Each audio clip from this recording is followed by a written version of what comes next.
Este es el ejemplo con el que acabamos el último día. Se trataba de averiguar el contenido de una dirección en concreto de la ROM del estado futuro. Ya lo habíamos hecho.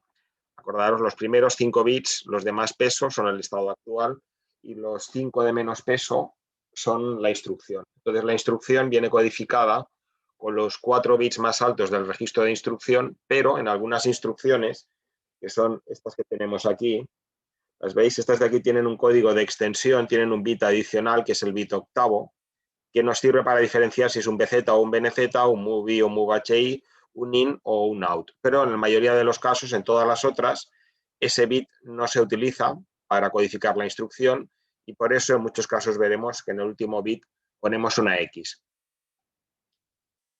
Entonces, aquí se trataba primero de buscar el estado actual y a partir del estado actual y de la instrucción, pues saber cuál era el estado futuro, ¿no? Entonces, el estado actual era el estado address, la codificación de la instrucción era el store byte, por tanto, el estado futuro pues era el 9. Esto ya lo hicimos el pasado día, luego también lo comprobamos yendo a la tabla. Si vais a la tabla donde tenéis toda la ROM y ponéis los valores del estado actual de la Q y de la codificación de la instrucción, fijaros la X por el bit este 8, que en este caso, en esta instrucción no se usa. Entonces, el estado futuro es 9. Entonces, fijaros que poner una X aquí quiere decir que hay dos posiciones de memoria, dos palabras en memoria que tienen el mismo valor. Y eso es cuando la I8 vale 0 y cuando la I8 vale 1. Entonces, este es otro ejemplo. Nos dice qué direcciones de la ROM contiene el estado address de la ROM Q+. Address es el estado futuro que viene después del decode. Después del decode iremos al address.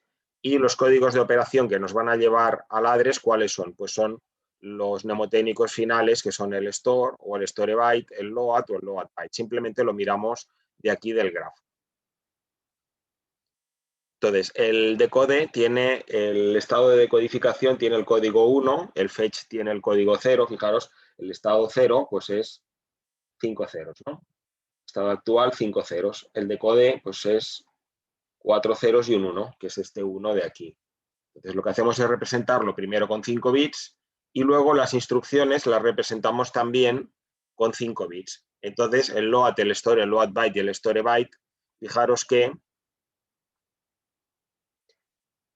no utilizan el bit octavo. El bit octavo no forma parte de la instrucción, porque únicamente el bit octavo, el I8, solo se utiliza en estas de aquí del final. Por tanto, eso quiere decir que para cada código de instrucción load, store, load byte y store byte, que son estos de aquí, vamos a tener dos valores. Vamos a tener dos valores porque tenemos que el último bit, el I8, puede ser 0, puede ser 1. Por eso tenemos aquí una X. Y esta X, cuando le damos el valor 0 y el valor 1, pues cada uno de ellos da lugar a una dirección de memoria, que son, en el primer caso, 2627 para el load, 2829 para el store, 2A, 2B para el load byte y 2C, 2D para el store byte. Entonces, aquí esta mañana he añadido una mejora en la transparencia, que es todo este diagrama, para acabar de ver mejor cómo funciona la cosa. Cuando nosotros trabajamos con la ROM que nos da el estado futuro, que nos da el Q+, si acudimos al esquema, vemos que el esquema de la ROM Q+, en el bus de direcciones que tenemos, en la parte alta tenemos el estado actual.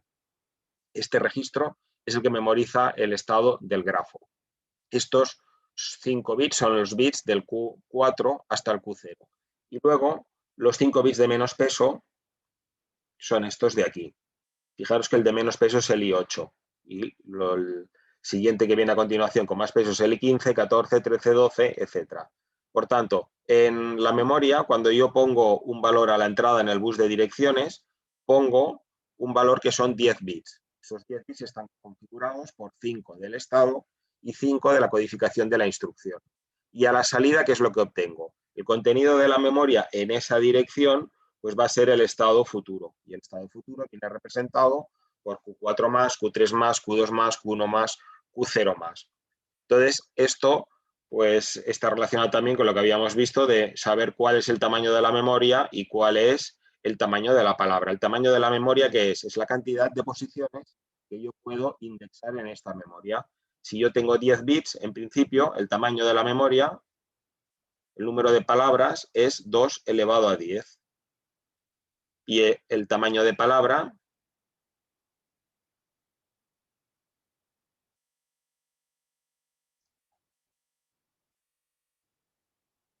para no confundirlo, vamos a llamarle el número de palabras, 2 elevado a 10, y el tamaño de palabra es lo que me da la memoria a la salida. ¿Cuántos bits obtengo a la salida? Obtengo 5. 5 que son simplemente pues, los bits del estado futuro.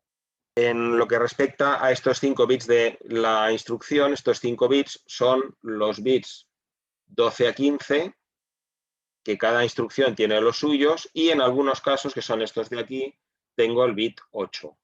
El bit 8 que también será necesario para saber qué instrucción se está ejecutando. Pero cuando el bit 8 no forma parte de la codificación de la instrucción, entonces es cuando ponemos una X en ese octavo bit, en ese I8. Entonces, aquí tenemos algún ejemplo más en esta línea. Por ejemplo, saber cuál es el contenido de la ROM Q+. Entonces nos piden el contenido de las direcciones 0xC y 0x26. Lo primero que tenemos que hacer es estas direcciones, expresarlas con 10 bits. ¿Por qué? Pues porque la estructura que vamos a buscar es esta que he puesto en esta transparencia nueva. Tenemos que encontrar cuál es el estado actual y cuál es la instrucción que estamos codificando. Por tanto, ese 0C lo tengo que poner con 10 bits. ¿Qué pasa? Pues que un dígito hexadecimal solo me da 4 bits. Bueno, pues no hay ningún problema. Añadimos los ceros que haga falta hasta tener un total de 10. En el momento que yo tengo 10, lo tengo que separar en esta estructura, que esta estructura es la que tengo puesta aquí. Los 5 bits altos son el bit de estado, que son estos de aquí, en este caso ceros. Los 4 estos codifican la instrucción y este de aquí es el bit de extensión. Entonces, si el bit de estado es 3 y 2, 5 ceros, el estado es el estado 0, ¿no? 5 ceros es E0. ¿Y el estado 0 cuál es? Pues si venimos al diagrama, el estado 0 es el fetch. Por tanto, esto de aquí corresponde a un fetch. ¿Y la instrucción cuál es? Pues el 0110, tendríamos que venir aquí, 0110,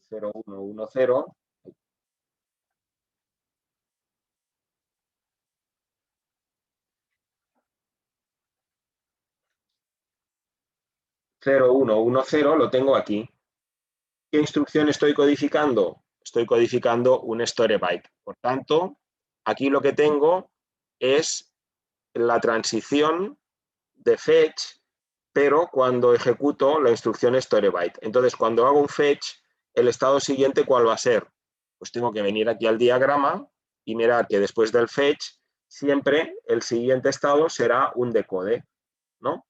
Y como estoy haciendo un storybyte, pues después sería el address y después sería el storybyte. Pero en concreto, lo que nos piden ahora, el estado al cual transiciono a partir del 0, pues será el estado 1. Por tanto, ¿cuál es el contenido de la memoria? El contenido de la memoria es 0x01. Es ese valor de ahí.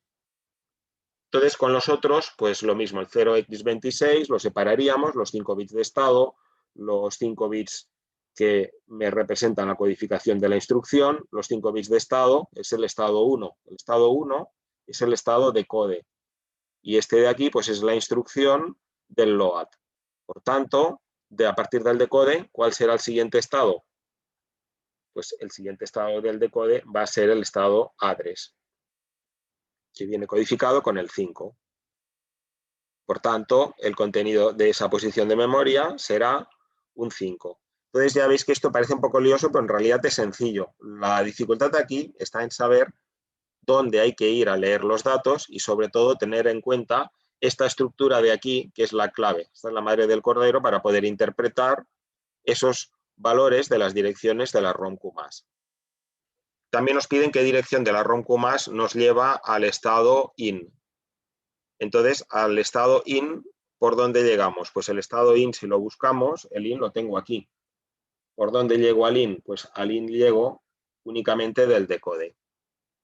Y el código de operación del IN, ¿cuál es? Pues tendríamos que venir aquí a la tabla, mirar a ver cuál es el IN, el IN, ¿dónde lo tenemos? Lo tenemos aquí. Fijaros que este sí utiliza el código de extensión, es el código 10100. Por tanto, 10100. Esto de aquí es el IN, esto de aquí es el decode. Bueno, entonces esto si lo pasamos a hexadecimal nos da el 0x34. Y bueno, pues lo mismo lo podríamos hacer con el estado AL. Vamos a ver ahora otro ejercicio de este tema, que es indicar el contenido de las filas, columnas, intersecciones de la ROM out y poner X siempre que sea posible. Entonces, fijaros que aquí lo que me están indicando no es únicamente la instrucción que se ejecuta, sino el estado del grafo en el cual estoy, o sea, de este grafo de aquí, en qué estado estamos en cada una de estas líneas. Entonces, el bit BZ, acordaros que inicialmente en el otro capítulo solo valía 1 cuando nosotros estábamos ejecutando una instrucción BZ. Sin embargo, cuando hacemos un fetch, nosotros queremos cargar el contador de programa. Para actualizar el contador de programa, la señal loadPC tiene que valer 1. Entonces, loadPC, si os acordáis, ya lo explicamos, pusimos el esquema concreto, pues es una puerta OR que suma el producto de BZ por Z más BNZ por Z negado. Bueno, pues en este caso de aquí, como en el fetch también queremos cargar el loadPC, pues el bit BZ también va a tener que valer 1, pero en todos los otros casos pues va a valer 0. Entonces, en aquellos estados en los cuales yo no escriba en ningún registro destino, no en la instrucción, sino en el estado, WRD valdrá 0. Y los otros, pues hay que ir al esquema y mirar a ver cómo funciona. Entonces, estos ejercicios, la manera más fácil de hacerla es acudir al formulario. El formulario lo tendréis en el examen y aquí pues he recortado la parte del formulario que hace referencia a cada una de las instrucciones y estados que me piden. Entonces, a partir de aquí yo veo qué es lo que se hace en ese estado y fijaros que muchos valores de las señales, pues es que ya los tengo en el formulario. No hace falta ni que los deduzca porque el formulario ya me los da.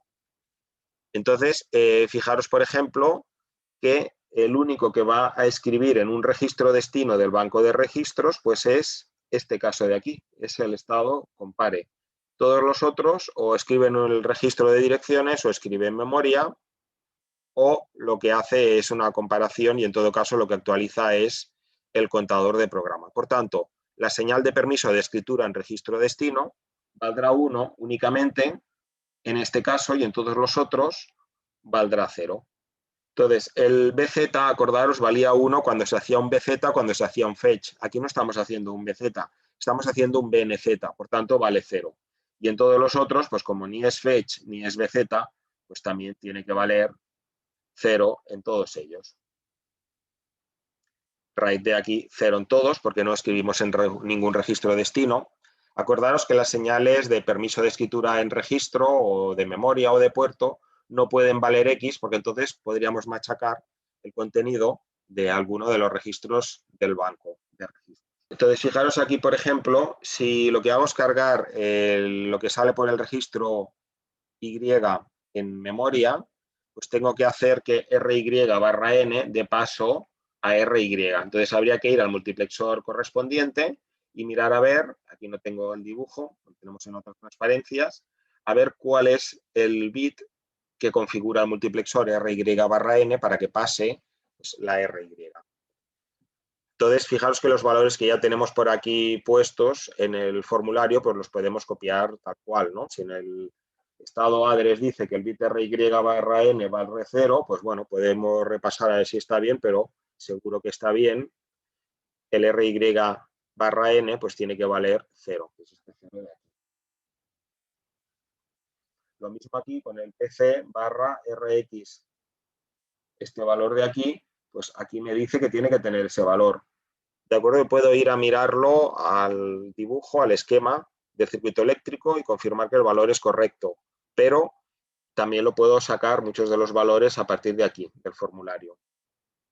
Fijaros, el bit RAIDMEM aquí no me lo pide, pero RAIDMEM solo vale 1 en esta instrucción de aquí. ¿Por qué? Porque aquí estoy escribiendo en memoria. Si escribo en memoria y además escribo un byte, pues al escribir un byte, el bit byte tiene que valer 1.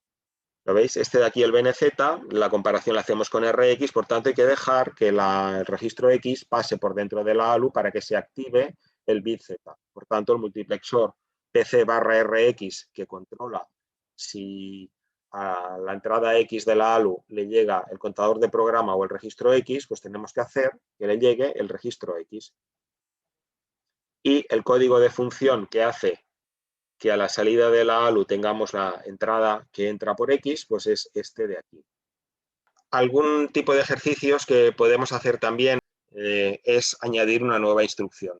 Entonces sí que es interesante ver sobre todo la Jump and Link Register, porque es la instrucción que nos permitirá poder hacer llamadas y retornos de subrutinas.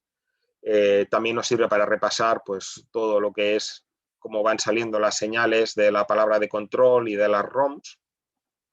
Y pues eso es lo que vamos a hacer en lo que nos queda, el añadir instrucciones a este procesador que ya tenemos construido. Entonces, en algunos casos habrá que tocar el hardware, en otros casos simplemente pues lo que habrá que hacer es tocar el contenido de las ROMs, de la ROM Q+ y de la ROM out.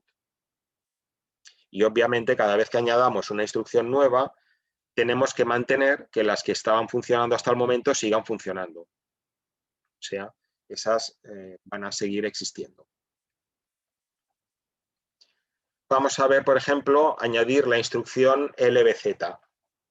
Bueno, cuando nos dicen que añadamos una instrucción, lo primero que nos tienen que decir es qué es lo que hace esa instrucción. Nos tienen que decir cuál es la sintaxis, cómo se interpreta y cómo se ejecuta. Entonces, loadBZ quiere decir long branch on zero. Quiere decir que nos va a permitir hacer un salto a una dirección absoluta. ¿Qué quiere decir? Hasta ahora, los saltos que hemos hecho son saltos relativos. Respecto a la dirección que tenemos en el contador de programa, sumamos o restamos un incremento. Pero ese incremento está restringido a unos pocos bits, a 8 bits, con lo cual tampoco podemos hacer un salto o a 6 bits tan grande como queramos. ¿Cómo lo vamos a hacer aquí? Pues aquí lo que vamos a hacer es que esta instrucción de salto, en vez de tener como parámetro un registro, va a tener dos registros. El primer registro, que es el A, lo usamos para comprobar si se cumple que el contenido de este registro es 0, o sea, será el que decida si se salta o no se salta. Y el segundo registro, de 16 bits, contendrá una dirección de 16 bits que la cargaremos en el contador de programa. Y obviamente, si no se cumple la condición de salto, incrementaremos el contador de programa en 2 y pasaremos a ejecutar la instrucción que viene a continuación. Por tanto, fijaros que mediante esta instrucción yo puedo saltar absolutamente a cualquier parte de la memoria. A diferencia del BZ y BNZ, que restringían a una cierta distancia alrededor del contador de programa, este, como me permite cargar un número de 16 bits previamente almacenado en un registro, pues voy a poder ir a cualquier dirección de memoria. ¿Cuántos nodos vamos a necesitar para esta instrucción? Pues el fetch y el decode obviamente van a ser los mismos, porque esta es la estructura general que vamos a tener siempre. Primero vamos a la memoria a buscar la instrucción, la cargamos en el registro de instrucción, la decodificamos para ver qué instrucción es y luego viene la ejecución propiamente dicha. Entonces, en principio, para ejecutar esta instrucción, nosotros tendremos que añadir dos estados. Tendremos que añadir dos estados porque necesitamos que la ALU haga dos funcionalidades y la ALU no puede hacer dos cosas a la vez. Entonces, como no puede hacer dos cosas a la vez, pondremos dos estados. En un estado evaluará si el contenido del registro A es igual a 0 y en otro estado lo que hará es que haremos llegar RB al contador de programa a través del registro de direcciones. Por tanto, la sintaxis la recordamos es esta de aquí. Si el contenido del registro A es igual a 0, cargo en el contador de programa el número contenido en el registro B y si no, pues incremento el contador de programa en 2. Para añadir esta instrucción lo que haremos será imitar un poco la instrucción de salto BZ. La diferencia será que guardaremos en el registro de direcciones la dirección de salto RB, de tal manera que nos será fácil cargar en el contador de programa ese número de 16 bits. Entonces, en el ciclo siguiente evaluaremos a ver si el contenido del registro fuente A es 0 y para ello hay que dejar pasar la entrada X, que está conectada con el registro X, por la ALU. Si Z igual a 1, si el bit Z es igual a 1, actualizaremos el contador de programa con esa dirección del registro. Por tanto, tendremos dos estados para completar la ejecución, que llamaremos LBZ1 y LBZ2. En LBZ1 cargaremos el valor del registro Y en el registro de direcciones. Y en el segundo estado, el LBZ2, es cuando haremos la comprobación de si Rx, que es el valor que tenemos en RA, el valor de RA queda dentro del registro X, es igual a 0. Si es igual a 0, cargamos el contador de programa con el registro de direcciones. Y si no, pues como el contador de programa ya lo hemos incrementado en 2 en el fetch, pues ya está. Modificaciones en las ROMs, pues habrá que reflejar las nuevas transiciones en la ROM de estados futuros y habrá que calcular también la palabra de control para cada uno de estos dos estados, para el LBZ1 y para el LBZ2. Entonces, fijaros que nosotros teníamos una serie de códigos ocupados asignados a estas funciones de aquí y luego tenemos una serie de códigos que van desde el BX hasta el FX, que estos códigos no se utilizan y se asignan al no operation. Si ahora queremos añadir una nueva instrucción, lo que tenemos que hacer es, de todos estos que no se usaban, hay uno que sí se va a usar, que es el código F. F porque nos han dicho que la instrucción la codifiquemos con los 4 bits de código de instrucción a 1. Por tanto, esto es una F en hexadecimal. 0xF. Fijaros que no hay código de extensión, por tanto, el bit I8 valdrá X. Por tanto, de estos 5 bits que yo tengo aquí en los arcos, que son los bits de la codificación de la instrucción, el código para el LBZ será el FX. Entonces, como tengo ocupado hasta el estado 17, ¿qué estado le puedo asignar al LBZ1? Pues le puedo asignar el siguiente libre, que es el 18, y al LBZ19, al LBZ2, el estado 19.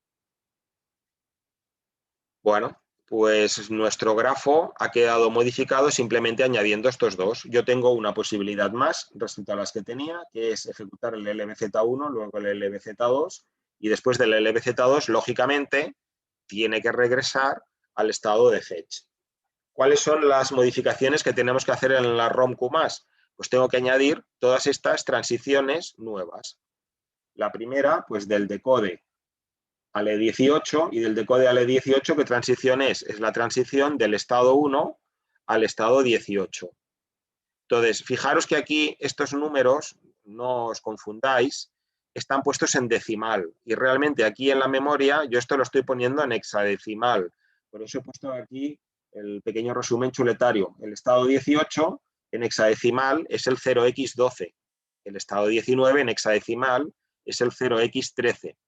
Tanto, a partir del estado decode, cuando el código de instrucción sea 4 unos y el bit octavo X, porque el octavo no se utiliza, transicionaremos al 0x12. Este 0x12 es el estado 18. Y de esta dirección, del 18, ¿a cuál transicionaremos? Del 18 transicionaremos al 19. 19 en decimal, que es el 13 en hexadecimal. Y del 19, ¿a dónde transicionaremos? Del 19 volveremos al fetch. ¿Lo veis? Por tanto, añadir estos dos estados supone escribir dentro de la memoria de estados futuros estas transiciones. Del decode al LBZ1, del LBZ1 al LBZ2 y del LBZ2 al fetch. ¿Lo veis? Entonces, esto es la modificación de la ROM Q+. Lo otro que tenemos que modificar es la ROM de salidas. La ROM de salidas, ahora tenemos que decir cuál es la palabra de control para el estado E18, que es este de aquí primero, y la palabra de control para el estado 19, que es esta segunda de aquí. Fijaros que el LBZ, como salta cuando el registro es 0 y es análogo al BZ, pues el bit BZ tiene que valer 1. El bit BZ tiene que valer 1 y todos los otros tienen que valer 0. La escritura en memoria, controladora de puertos y todo eso, 0, porque no vamos a escribir ni en memoria ni ninguna controladora de puertos. Aquí no dice que vayamos a hacer eso. ¿Vamos a escribir en algún registro destino? No. Por tanto, como no escribimos en ningún registro destino, señal de permiso de escritura en registro destino, 0 en los dos casos. La señal Load Instruction Register. Acordaros lo que habíamos dicho. En los últimos estados, que son todos estos de aquí, el 19, el 8, el 9 y todos estos otros de las instrucciones rápidas, no tiene ninguna relevancia, ninguna importancia que nosotros machaquemos el contenido del registro de instrucción. El valor del contenido del registro de instrucción lo metemos en el fetch, lo vamos a necesitar, se tiene que mantener para el decode y en el address se tiene que mantener para los store load, store byte, load byte. Por tanto, habrá que mantenerlo también en el LBZ1, porque el LBZ2 lo va a necesitar. Pero en cambio en el LBZ2 no, porque como el siguiente estado al que transicionamos es el fetch, y en el fetch leeremos una nueva instrucción y la cargaremos en el registro de instrucción, pues no hace falta que aquí lo mantengamos, porque en el siguiente lo vamos a machacar. Por eso, el bit load.ir vale X en el último y vale 0 en el 18, 0 para mantener el valor. Como no escribimos en memoria, ni leemos de memoria, el bit byte pues puede valer lo que sea, ¿no? Entonces, si yo quiero cargar en el registro de direcciones la Y, el registro de direcciones lo tengo aquí, lo que tengo que hacer es que la salida de la ALU venga hacia el registro de direcciones, ¿no? Entonces, fijaros que si yo quiero cargar la RY la tengo aquí. Por tanto, esta RY tiene que pasar por aquí. Para que pase por aquí, pasa por aquí por el 1, ¿no? Tengo que hacer que el multiplexor RY/N valga 1. ¿Lo veis? RY/N tiene que valer 1 para poder dar paso al registro Y hacia el registro de direcciones R arroba. En el otro caso, como no voy a escribir en el registro de direcciones, pues tanto da el valor que tenga el bit RY/N. Estos de aquí son los bits que controlan el multiplexor que decide que entra en el banco de registros. Esto es importante cuando escribimos en alguno de los registros del banco de registros. Como no vamos a escribir en ninguno de ellos, pues todos estos bits valen X. El código de operación, pues hay que ir a la tabla de la ALU. Y en concreto, pues si lo que hacemos es que la salida Y pase, la entrada Y pase a la salida, pues hay que mirar cuál es el código de operación y de función que hace que el código, la entrada Y pase a la salida. MXN es para la extensión de signo del operando inmediato N. Como aquí no hay ningún operando inmediato N, pues estos valores valen X. El MXF es el que controla si el valor de F lo sacamos de la instrucción o lo tenemos memorizado dentro de la ROM. En este caso, fijaros que el código de función no está en la instrucción. Aquí no tengo el campo FFF. Por tanto, lo que tengo que hacer es ir a leerlo de la ROM. Entonces, tengo que mirar a ver cuál es el valor de MXF que hace que el valor de la F salga de la ROM. Y esto de aquí, entre el código de operación y el código F, es lo que os decía que tenemos que hacer para que pase o la Y en el primer caso, perdón, o la X en el segundo. En el segundo lo que tengo que hacer es que sea la X, el RX, el que entre por aquí y salga por aquí, para que se me active el bit Z en función del contenido del registro X. Como no hay registro destino, pues el multiplexor que selecciona de dónde sacamos el registro destino, pues también vale X.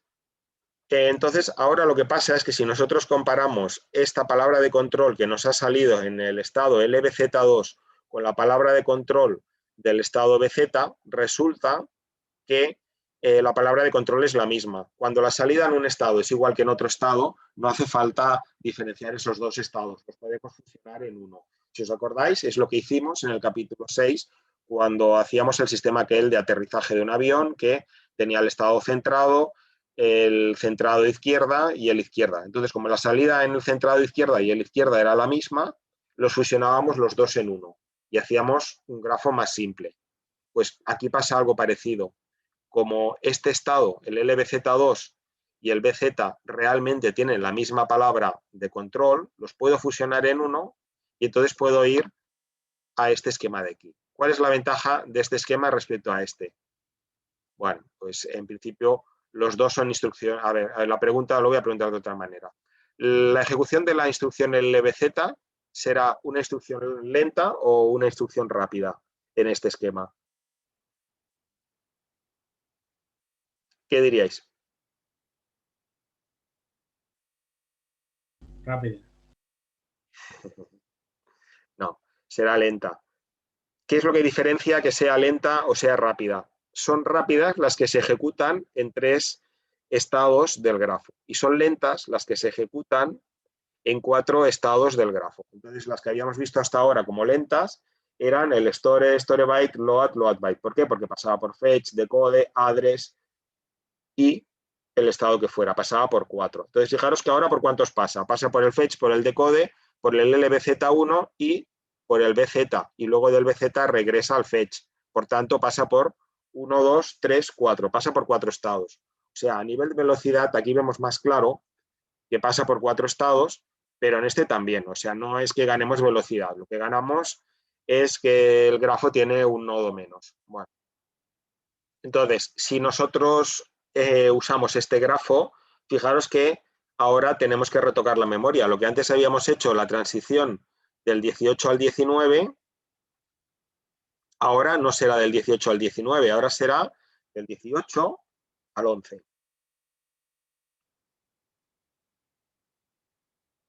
Y el 11, codificado en hexadecimal, ¿qué valor tiene? B. Por tanto, en esta posición de memoria de aquí, la transición del 1 al 18 es lo mismo que antes, pero del 18 ahora iremos al 11, que el 11 es el 0x0b. Entonces ahora únicamente tenemos la palabra de control del estado LBZ1. Igual que hemos añadido la instrucción LBZ, podemos añadir la instrucción dual. ¿Y la dual cuál es? El LBNZ. Es el long branch on no zero. En vez de saltar cuando el contenido del registro A es 0, este va a saltar cuando el contenido del registro A sea distinto de 0. Entonces, realmente donde se ejecuta el salto, ¿dónde es? Es en el último estado. En el caso anterior era en el BZ, pues ahora será en el BNZ. Por tanto, aquí lo que haremos es el estado LBZ ya nos viene bien, será el mismo, y lo que haremos es añadir una transición más al BNZ. Entonces, transicionar a uno u otro, ¿cómo se distingue? Pues se distingue por el código de operación. Fijaros que el otro eran 4 unos es una F, y este de aquí es 1110, que es una F. Entonces, para modificar la ROM de estado futuro, las transiciones de antes, las modificaciones de la transición de antes, de la transparencia de antes hay que mantenerlas, pero además hay que añadir pues la transición esta del 18 al 12. Bueno, que el 12 en hexadecimal pues es la C. Y respecto a la ROM out, como el LBZ1 no lo hemos tocado, pues aquí no hay que hacer ninguna transición. Bueno, como resumen, hemos implementado la unidad de control del computador von Neumann, un circuito lógico secuencial con 18 estados, que es capaz de interpretar instrucciones SISA y generar las señales de control adecuadas en cada uno de los subestados, de fetch, decode, execute. Hay que saber deducir el contenido de las ROMs del estado siguiente y de salidas, que es lo que hemos hecho en estos ejercicios del inicio de la clase, y podríamos añadir nuevas instrucciones modificando los contenidos de la ROM. Bueno, entonces ahora es cuando viene el añadir la nueva instrucción, el Jump and Link Register. Y esta instrucción es importantísima, es imprescindible para poder hacer llamadas y retornos a subrutinas. Yo cuando ejecuto un programa lo ejecuto secuencialmente, después de una instrucción viene la siguiente, que salvo instrucciones de salto es la que está 2 posiciones por debajo, 2 posiciones por encima, pero si nosotros hacemos una llamada a una subrutina, lo que tenemos que hacer es cargar en el contador de programa la dirección de memoria en la que está ubicada la subrutina y cuando haya acabado la ejecución de esa subrutina, tenemos que recuperar el valor del contador de programa para que continúe con la ejecución del resto del programa. Por ejemplo, la práctica que hicisteis del cálculo del área de una habitación, pues vosotros tenéis un programa principal y cuando llamáis la función calcular área, esa función calcular área puede estar compilada en cualquier parte de memoria. Entonces, cuando haces la llamada, cargas en el contador de programa la dirección en la cual está guardada esa subrutina y cuando acabe tiene que saber volver. Y para saber volver, ¿qué hay que hacer? Pues hay que haber memorizado el valor que tenía previamente el contador de programa. Entonces, eso quiere decir que esto va a ser una instrucción de salto, pero con dos registros. Vamos a tener un registro destino que lo usaremos para memorizar el valor del contador de programa por donde debe seguir el programa cuando acabe la ejecución de la subrutina. Y en el contador de programa cargaremos la instrucción de salto. Fijaros que esto es un salto incondicional. Aquí no se salta dependiendo de si un registro contiene 0 o contiene distinto de 0. Aquí se salta sí o sí. Se salta a la dirección contenida dentro del registro fuente A. Entonces, el registro fuente A, primero lo que hacemos es alinearlo a dirección par. Coger el último bit y multiplicarlo por 0. Esto de aquí, acordaros, es la negada de un 1, son todos los bits a 1 menos el último que vale 0. Al hacer la AND con el registro A, hará que el bit de menos peso del registro A pues valga 0. Entonces, el valor del contador de programa lo memorizaremos en un registro del banco de registros, el que nosotros queramos, en un registro destino, y en el contador de programa cargaremos ese valor del registro fuente A, pero al cual previamente hemos puesto el bit de menos peso a 0, para forzar que sea par. Entonces, para codificar esta instrucción en lenguaje máquina, yo necesito 4 bits de código, 3 bits para el registro destino, 3 bits para el registro fuente A y me sobran 6. Bueno, pues en este caso, estos 6 que sobran no se van a utilizar. Por eso ponemos 6x y van a ser irrelevantes. Estos no hay que preocuparse. Pueden valer lo que quieran, que como no los va a utilizar nuestra unidad de proceso, pues tanto da. Entonces, esta nueva instrucción le añadimos aquí, tienen que decirnos cómo la codificamos con el código 0111, a continuación viene el registro fuente A, registro destino y 6 bits que no se utilizan. Fijaros que cuando se utiliza se pone una N, cuando no se utiliza ponemos X. Para poder implementar esta instrucción tenemos que hacer una pequeña modificación en la ALU. La ALU no es capaz de coger un número y poner el bit de menos peso a 0. Bueno, pues lo que haremos será, como teníamos opciones disponibles, vamos a añadir que con el código de función 011 y el código de operación 10, que era aquel de miscelánea, nosotros podamos poner a 0 el bit de menos peso de la entrada X. Por tanto, esto será una pequeña modificación dentro de la ALU. Entonces, vamos a utilizar en la primera versión 4 nodos, el fetch y el decode los tenemos que mantener, porque si no dejaríamos de poder ejecutar las instrucciones anteriores, aparte que aquí también lo vamos a necesitar. Y vamos a añadir dos nuevos estados, el Jump and Link Register 1 y el Jump and Link Register 2. Primero lo hacemos para cargar en el registro de dirección el nuevo valor del contador de programa y el segundo para cargar en el contador de programa el valor del registro de dirección y memorizar en el registro destino el valor del PC. No lo podemos hacer con un único ciclo porque necesitamos que la ALU haga dos cosas. Primero tiene que calcular el nuevo valor del PC, que es poner a 0 el bit de menos peso, y segundo, tiene que copiar el valor del PC en el registro destino. Entonces, nosotros esto lo vamos a poder optimizar si tocamos hardware. Y tocar hardware quiere decir añadir un camino directo desde el contador de programa al banco de registros. Entonces sí que podríamos hacer en paralelo las dos operaciones porque una de ellas ya no pasaría por la ALU. La podríamos hacer directamente. Fijaros que aquí lo que hemos hecho es añadir este camino que he puesto aquí. Este camino de aquí, como el multiplexor ya tenía 4 entradas, pues aprovechamos la que antes no se usaba. Fijaros que ahora lo que me permite es meter el valor del contador de programa dentro del banco de registros sin pasar por la ALU. Si yo no tuviera este camino de aquí en verde, remarcado, ¿qué es lo que tendría que hacer para poder meter el contador de programa dentro del banco de registros? Lo que tendría que hacer es que lo que sale del contador de programa tendría que meterlo por aquí, por esta entrada, salir por aquí y entrar por aquí. ¿Lo veis? Tiene que pasar por la ALU. Si pasa por la ALU y ocupo la ALU para hacer esta operación, necesito dos estados. Uno para hacer esta operación de meter el contador de programa dentro del banco de registros y otra para que la ALU me ponga el bit de menos peso de RX a 0.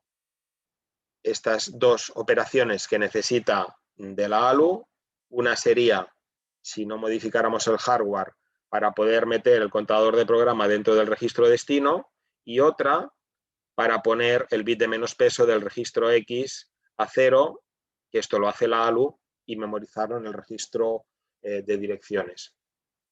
Entonces, si el contador de programa no tiene que pasar por la ALU para llegar al registro destino porque hemos añadido un camino nuevo, entonces nosotros podemos optimizar. Entonces, con la implementación que vamos a hacer es esta última, no lo vamos a hacer con dos estados porque aquí sí que hay diferencia. Claro, de hacer dos estados de ejecución a un estado de ejecución, pues la historia es que este de aquí son 4 estados, por tanto sería una instrucción lenta. Y en cambio, este de aquí se ejecuta únicamente en 3 estados, por tanto es una instrucción rápida. Entonces, el fetch y el decode son igual que antes y ahora en el estado Jump and Link Register lo que hacemos es, por una parte, la ALU pone el bit del registro X de menos peso a 0 y eso lo memoriza dentro del contador de programa. Lo pasa al contador de programa. Y en paralelo, el valor del contador de programa lo guardamos para saber a dónde tenemos que volver al acabar la subrutina dentro del registro destino. Entonces, la implementación que nosotros vamos a usar es con un único estado Jump and Link Register, total 3 estados. Y si buscamos la palabra de control para este estado Jump and Link Register e intentamos rellenar los valores, fijaros que hay algunos valores que no se utilizan en este estado. El valor del registro fuente A, por ejemplo, si el ejemplo que hacemos es hallar la palabra de control para esta instrucción, yo sé que el registro destino es el registro 7, por tanto el 7 lo codifico aquí en el campo D, pero fijaros que yo sé que el registro fuente A es el registro 0, pero fijaros que el registro fuente A en el estado Jump and Link Register no se utiliza. No se utiliza porque ya el valor de RA lo he introducido en el registro fuente X, entonces con el que yo realmente trabajo es con el registro X. Por tanto, aunque yo puedo saber el valor de RA, pues en A podría poner X porque es irrelevante. Aunque en realidad si yo fuera a buscar el valor que hay en el bus @A, este valor pues sería 000.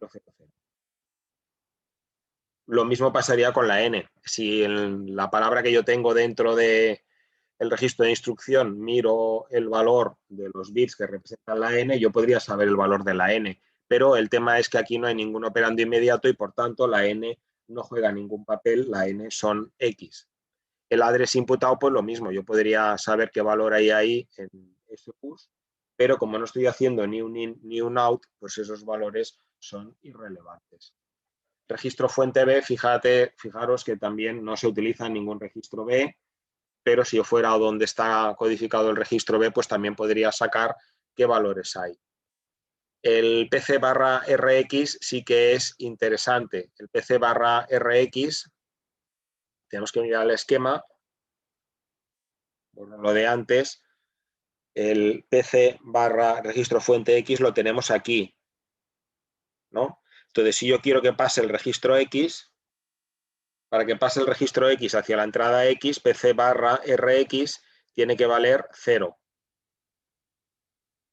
¿No? Si yo quiero que RX pueda llegar al valor del contador de programa, pues tengo que hacer que PC/RX valga 0.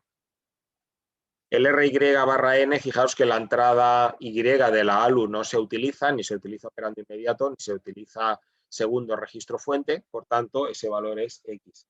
Código de operación y función, pues es ese valor que acabamos de añadir en la ALU que permite hacer esta operación. Si buscamos en la tabla de la ALU el código de función y de operación de esta instrucción, pues nos daría esos 5 bits de ahí.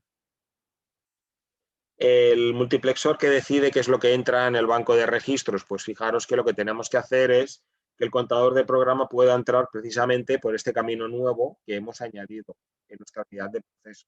Y estos 2 bits de aquí tienen que valer 1, 1, ¿no? El grupo de bits tiene que valer 1, 1 para que seleccione la entrada 3. Por tanto, 1, 1. Fijaros que como escribimos en un registro destino, en el registro destino escribimos el valor del contador de programa, el bit write D tiene que valer 1. No estamos enviando ningún dato a la controladora de puertos ni escribiendo en memoria, por tanto, estos valores de aquí tienen que valer 0. El load instruction register, pues lo mismo que habíamos dicho. Cuando es un nodo terminal, cuando es el último de la ejecución de la instrucción, no hace falta mantener el valor de la instrucción dentro del registro de instrucción. Por tanto, X. Aunque lo machacáramos no pasaría nada. Siguiente estado va a ser el fetch y en el fetch vamos a meter un valor nuevo. Load PC, pues tiene que valer 1. Fijaros que tiene que valer 1 porque el jump and link register es un salto incondicional. No va condicionado a ningún valor de si un registro contiene 0 o contiene distinto de 0. Siempre se salta. Por tanto, vale 1. El bit byte, que era el que decidía si hacíamos lectura, escritura, memoria de palabra o de byte, como no estamos haciendo eso, pues también puede valer X. Lo que llega al contador de programa es el contenido del registro X habiendo hecho la AND para poner el bit de menos peso a 0. Entonces, si lo que llega es el valor del registro X, lo que llega al contador de programa es esto de aquí.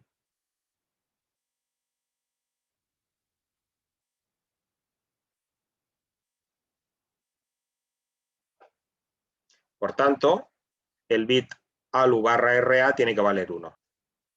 El bit RA arroba barra PC, tenemos que mirar dónde está, es el que indexa en la memoria. Como nosotros en la memoria ni vamos a leer ni vamos a escribir, tanto da el valor que haya en este bus, por tanto, tanto da el valor que tenga este bit de control, por tanto, X. Bueno, entonces esta es la palabra de control que tenemos para la ejecución de la instrucción Jump and Link Register.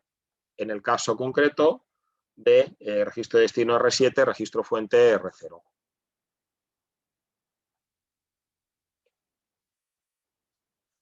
Si nosotros le asignamos el código 10 al Jump and Link Register y es únicamente un estado, porque hemos hecho esa modificación a la unidad de proceso para que sea un único estado, pues lo que tenemos es un nodo más en el grafo, que será el 10. Por tanto, nuestro grafo de estados de la unidad de control incorporando la instrucción Jump and Link Register será este grafo que tenemos aquí. Bueno, el Jump and Link Register hemos dicho que queremos que el salto sea incondicional, que salte siempre. Nos falta mirar el contenido de la ROM de salidas. Si nosotros queremos que salte siempre, pues es lo mismo del estado de fetch. Tenemos que hacer que BZ y BNZ valgan 1 los dos. De esta manera, independientemente del valor del bit Z, el contador de programa siempre se actualizará. Load PC siempre valdrá 1.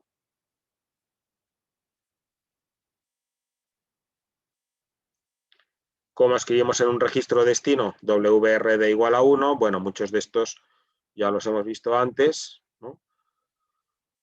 El load IR, como no necesitamos mantener el valor del registro de instrucción, sino que es un nodo terminal y en el siguiente haremos un fetch y volveremos a cargar un valor nuevo, pues tanto da lo que valga. No accedemos a memoria, por tanto da lo que valga el bit byte, para asegurarnos que no machacamos ningún puerto de entrada-salida ni ninguna posición de memoria. Estos tres tienen que valer 0. Esto es el multiplexor que decide que entra combinación esta, la 3, que es el 1, 1. código de operación y función. El código de función, fijaros que como no está codificado dentro de la instrucción, no podemos ir a leer el campo F en la instrucción, tenemos que memorizar dentro de la ROM que la operación que nosotros queremos que haga es esta de aquí, hacer la AND con todo unos menos el último bit a 0. Entonces eso corresponde en la ALU al código de operación 1.0 y código de función 0.1.1. Y quiere decir que el valor de la F, el multiplexor tiene que tomarlo de dentro de la ROM. No hacemos extensión de signo de ninguna N, por tanto las X están todas lo que valgan. En el multiplexor que controla de dónde sacamos el registro destino, lo sacamos de la instrucción, tiene que valer 0.1 y los otros bits pues, son los mismos que ya hemos visto antes. Bueno, ahora vendría el tema del estudio del tiempo de ciclo, con esto acabamos el capítulo. Entonces lo que habría que hacer que es, como hay que calcular el tiempo de propagación en el peor de los casos, habría que mirar a priori, pues no sabemos si es el estado de fetch, el de decode, el de address, etc. Entonces lo que haríamos sería suponer, pues, por ejemplo, estos tiempos de propagación de los distintos bloques y para cada una de las instrucciones posibles mirar a ver cuál es el camino crítico y cuál es el tiempo del camino crítico. Entonces, por ejemplo, el tiempo de propagación en el estado de fetch nos sale de 1230 unidades de tiempo.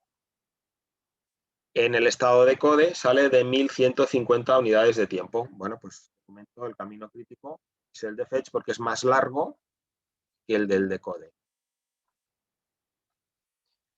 Miramos los estados load byte y compare, y entonces pues me sale un tiempo de 1350, es mayor a los anteriores, y por redondear lo que hacemos es ajustar un tiempo de ciclo de 1400 unidades de tiempo. Si miramos los requisitos de la escritura memoria a ver si se cumplen o no se cumplen, vemos que con un tiempo de reloj de 1400 podemos garantizar que las escrituras a memoria son correctas. Lo que son la lectura y escritura de puertos son menos restrictivas, por tanto, si cumplimos con la escritura a memoria, con los otros, razón de más. Y, por tanto, nos quedamos con ese tiempo que nos ha salido como el peor, que es 1400 unidades de tiempo por instrucción. Y ahora, si comparamos con los otros dos procesadores que hemos visto en la asignatura, acordaros, el Harvard uniciclo nos había dado un tiempo de ciclo de 3000 unidades de tiempo por instrucción. El Harvard multiciclo habíamos dividido en 3 o 4 ciclos, dependiendo de si la instrucción era rápida o era lenta, y cada uno de esos subciclos eran 750 unidades de tiempo. De tal manera que podemos decir que si todas las instrucciones fueran rápidas, la R valdría 0, tendríamos 3 por 750. Si todas las instrucciones fueran lentas, la R valdría 1, tendríamos 4 por 750, serían los 3000 que tarda el uniciclo. Esto ya lo habíamos visto.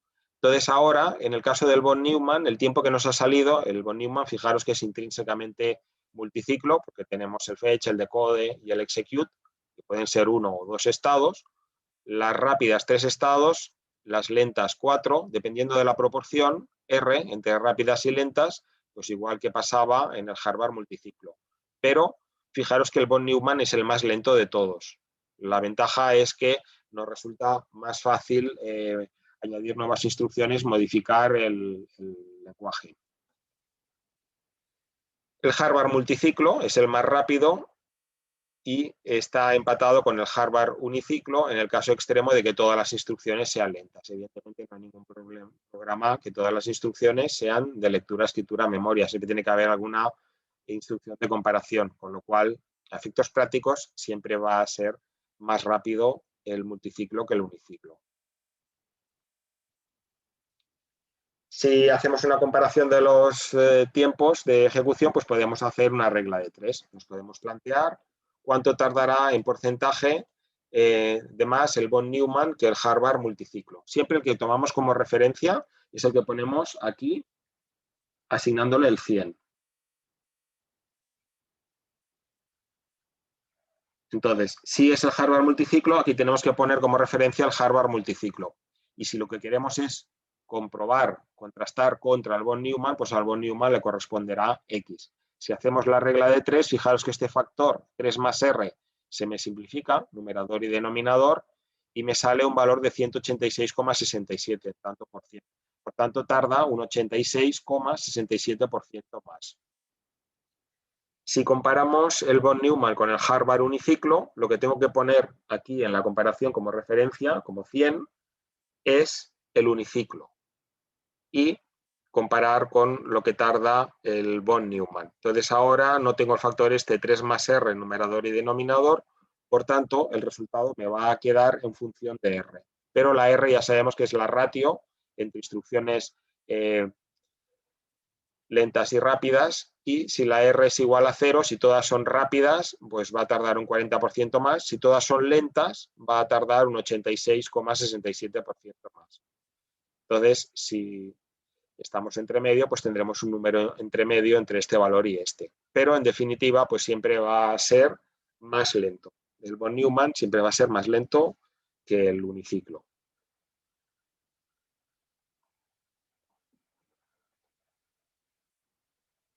Bueno, entonces podríamos tener ejercicios de añadir nuevas instrucciones al lenguaje máquina y puede ser que en algunos casos haya que tocar el hardware, puede ser que en otros casos no haya que tocar el hardware. Si no hay que tocar el hardware, pues simplemente habrá que actualizar los contenidos de las ROMs, la ROM de salidas y la ROM del estado futuro. Entonces, como resumen de este capítulo, el capítulo en realidad ya lo hemos acabado. Hemos finalizado el diseño del computador von Neumann, añadiendo esta última instrucción que nos permite la llamada a subrutinas, la instrucción Jump and Leave Register. El tiempo de ciclo nos ha salido de 1400 y hemos estudiado las señales de modificación de estado para garantizar que con ese tiempo se puedan ejecutar satisfactoriamente todas las instrucciones. Hemos sacrificado velocidad con la estructura von Neumann, pero es una estructura mucho más versátil. Modificando la ROM de estado futuro y de salidas, podremos incorporar nuevas instrucciones al lenguaje máquina. Y con pequeñas modificaciones del hardware, incluso podremos hacer instrucciones más potentes. Entonces, este del ET131 es exactamente el mismo ejercicio que ya teníais en las transparencias. En la página 26 ya lo hicimos, con lo cual tampoco tiene sentido volver a hacerlo. En todo caso, lo único que lo hicimos con un 27 aquí en vez de un 7, pero todo lo otro pues será idéntico, ¿no? Acordaros, para saber cuál es el estado futuro, sabiendo el estado actual y la instrucción que está en el registro de instrucciones, pues simplemente tenemos que venir aquí al grafo y mirar a ver a partir del estado actual, sabiendo la instrucción, pues cuál será el estado futuro. Este es un apartado muy sencillo, sobre todo porque tendréis el formulario con el grafo de estados. Luego la otra parte era la de calcular la palabra de control en cada uno de los estados que nos dicen. Esto también lo hicimos el otro día, lo tenéis en la transparencia 26-27, si no recuerdo mal. Vamos a ver ahora otro ejercicio más interesante, que es el tercero del ET13. Nos dicen que tenemos un procesador SIS von Neumann que tiene cargado en memoria un programa. Por un lado tiene una zona donde está almacenado el programa, que está previamente codificado, y otra zona donde hay almacenados unos valores que corresponden a los datos del programa. Las posiciones de memoria no mostradas pues contendrán valores desconocidos.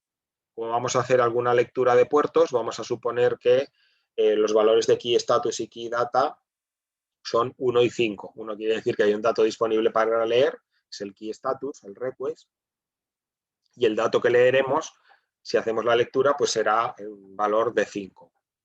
Entonces nos preguntan, una vez ejecutado el programa en el computador von Neumann, cuál es la dirección de memoria donde se ha escrito por última vez una de las instrucciones del programa y cuál es el contenido. Evidentemente, para saber la posición de memoria tenemos que saber el valor que nos ha quedado en el registro 2 y para saber el valor que escribimos, pues tenemos que saber el valor del registro 0. Y luego nos piden que calculemos el tiempo que se tardaría si lo ejecutáramos en el Harvard uniciclo, en el Harvard multiciclo y en el von Neumann. Entonces, este es el programa, estas son las posiciones de memoria. Fijaros que de una posición a otra salta 2 porque cada posición de memoria es un único byte y cada instrucción ocupa 2 bytes. Estos son los valores, los datos que tenemos en memoria.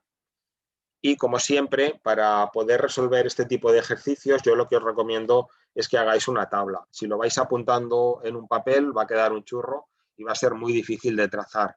Si hacéis una tabla como esta y vais paso a paso, entonces va a ser relativamente sencillo, puede ser más o menos laborioso, pero no complicado resolver el ejercicio. Entonces empezamos pues por la primera instrucción. La primera instrucción, ¿qué hace? La primera instrucción carga en R0 el valor de key status. Acordaros que el key status, me han dicho aquí, que el key status vale 1.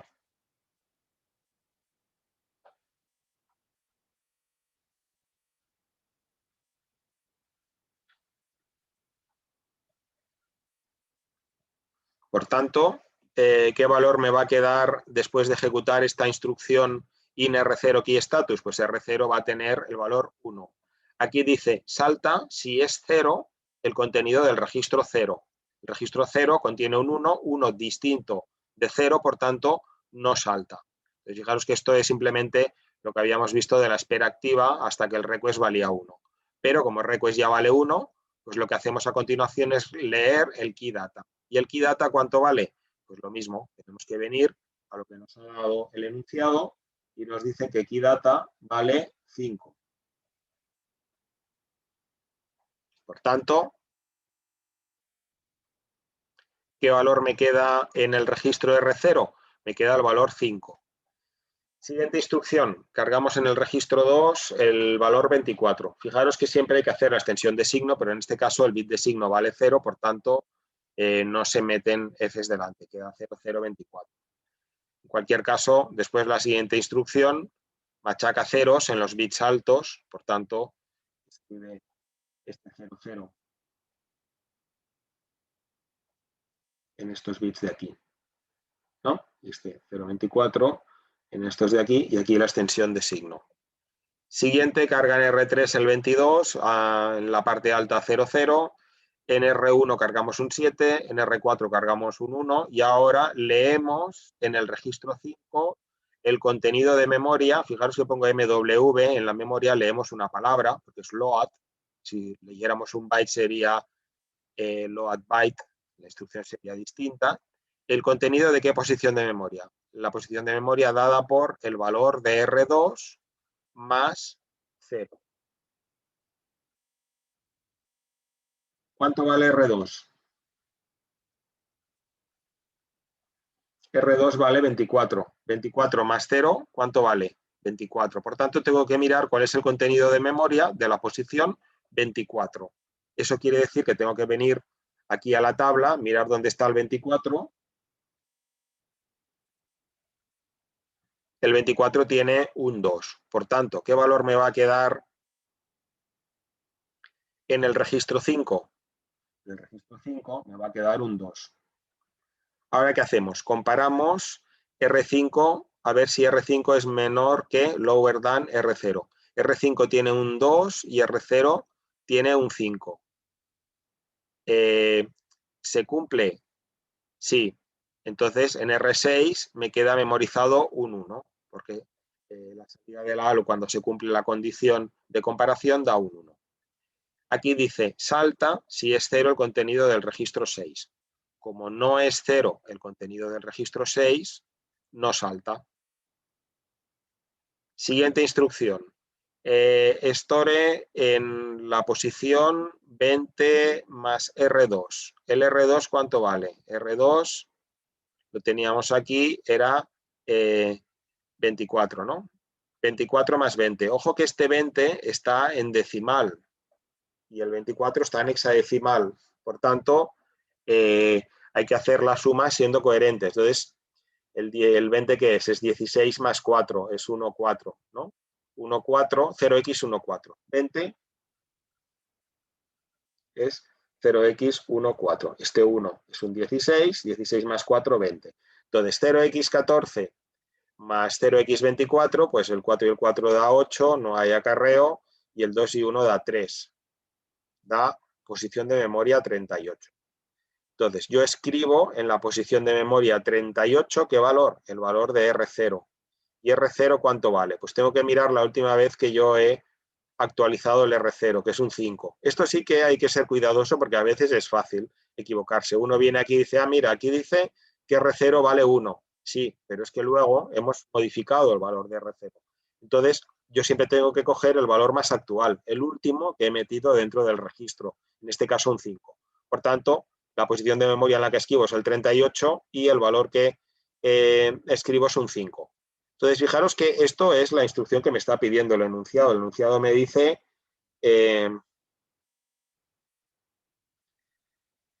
la dirección de memoria donde se ha escrito por última vez la instrucción store 20 R2,R0. Entonces, fijaros que es precisamente esta instrucción que estoy mirando ahora, lo que pasa es que me pide la última vez que la he ejecutado. Entonces, esta no es la última, esta es la primera. Por tanto, este valor de aquí sí que hace referencia a la instrucción que me piden, que es esta, pero no es este valor ni esta posición porque todavía no he acabado de hacer la ejecución del programa. Siguiente instrucción, store byte, el valor de R4, y R4 ¿cuánto vale? Pues tengo que mirar la última vez que he tocado R4. La última vez que he tocado R4 tenía un 1, por tanto escribo un 1.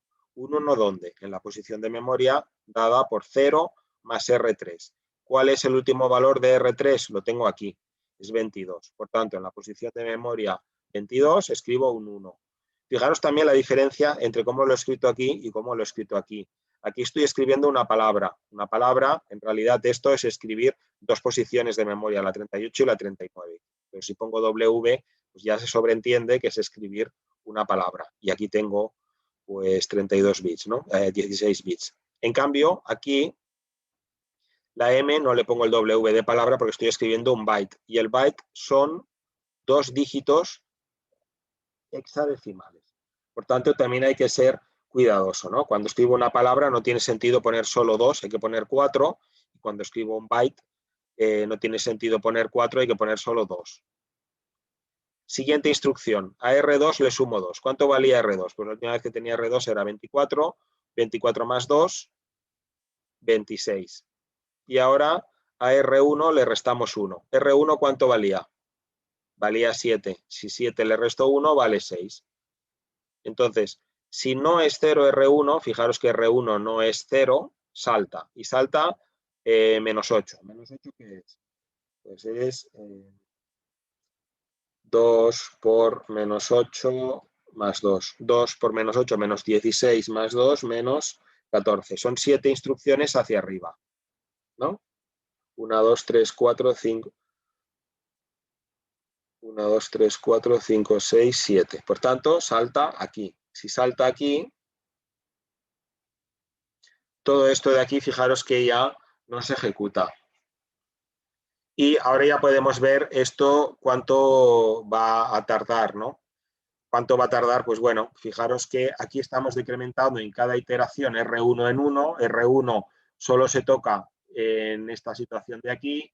Inicialmente lo cargamos con 7. Aquí le hemos restado 1, valdrá 6, 5, 4, 3, 2, 1, 0. Cuando valga 0 ya nos saltará y habremos acabado. Por tanto, yo tengo identificado cuántas iteraciones tengo que hacer. Pero fijaros que tengo que hacer prácticamente todo el ejercicio, porque a veces salta, a veces no salta, y entonces, según las instrucciones que se salte o no se salte, el número de iteraciones, bueno, el número de iteraciones será el mismo, pero el número de instrucciones por iteración, pues no va a ser siempre el mismo. Y para saber el valor que queda escrito en esta instrucción, pues como tengo que ir al último valor, el valor que yo voy a tener que escribir es ese de ahí. ¿Veis? Entonces estos ejercicios no es que sean difíciles, pero son un poco laboriosos.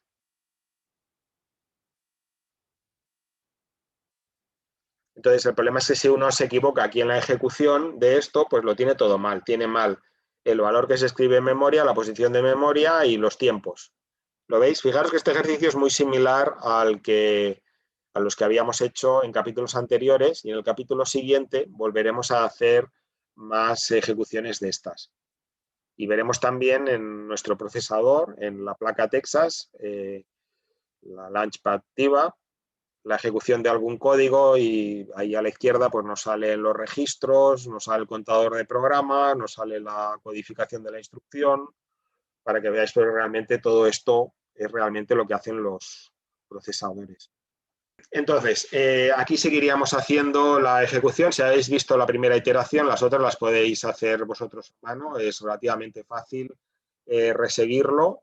Aquí ahora lo interesante es contar cuántas instrucciones hay, ¿no?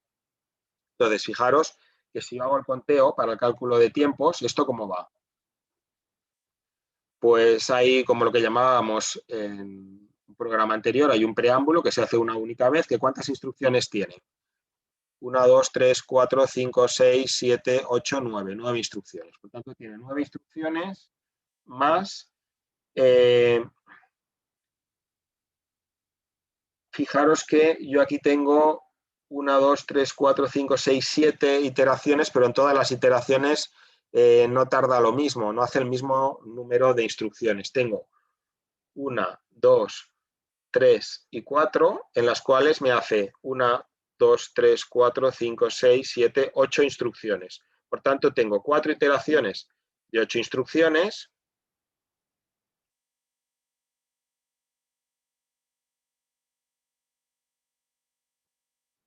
Y luego tengo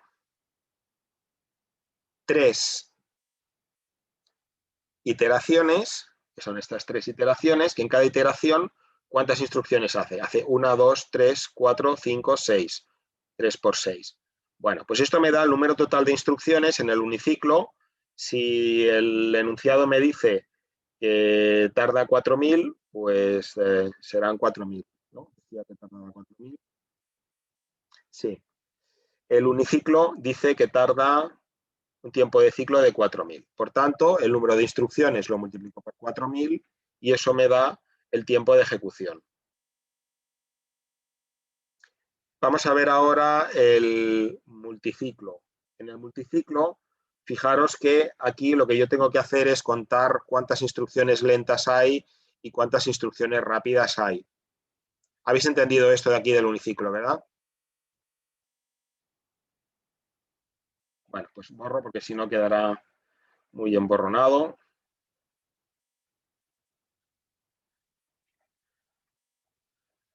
Vamos a ver ahora el multiciclo. En el multiciclo de estas 9, yo lo que tengo que hacer es mirar primero a ver cuántas son rápidas y cuántas son lentas. ¿Cuántas son lentas? In, z, in, muy. Bueno, de estas 9, las 9 son rápidas. Las lentas que tengo, ¿cuáles son? Las lentas son esta, esta y ya está. Entonces, ¿cuántas instrucciones lentas tengo? Si miramos la ejecución es de aquí para la derecha, ¿no? Por tanto, 1, 2, 3, 4, 5, 6, 7, 8, 9, 10, 11, 12, 13, 14, 15. Lentas, 15. Y rápidas, pues todas las otras, ¿no? Entonces, si en total me han salido 59 instrucciones, 59 menos 15, 5 y 4, 9, 4 y 1, 5, 44.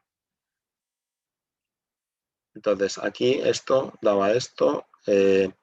Las lentas tardan 4 subciclos, las rápidas tardan 3 subciclos. ¿Cuánto da esto? Pues si cogemos la calculadora, sin calculadora, 4 por 5, 20, llevamos 2, 1 por 4 son 6, 3 por 4, 12, llevamos 1, 4 por 12 y 1, 13, 192. Da 192.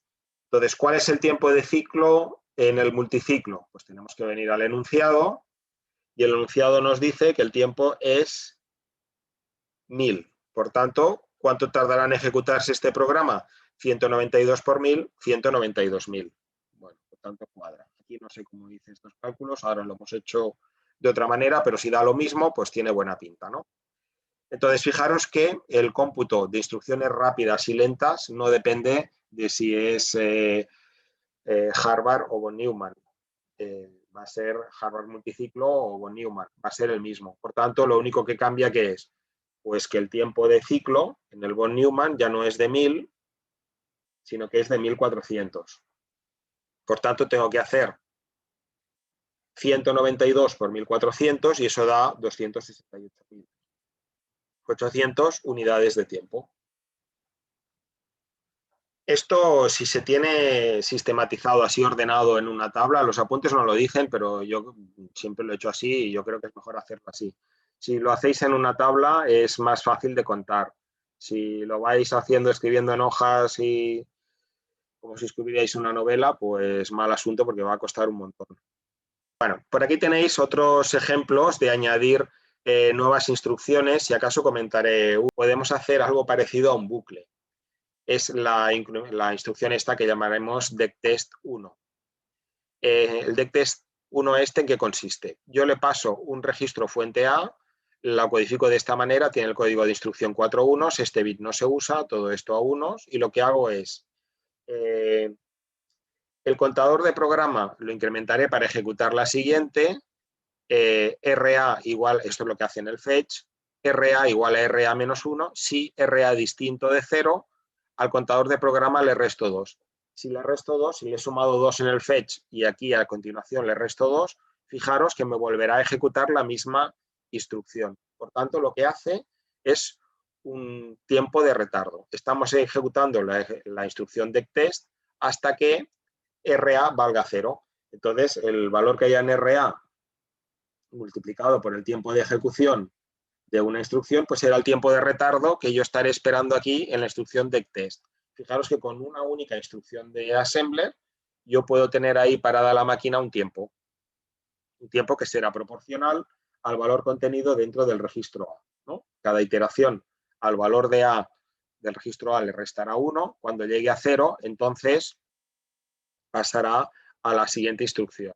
Si es distinto de 0, pues al contador de programa le restará 2 y por tanto volverá a ejecutar la misma instrucción.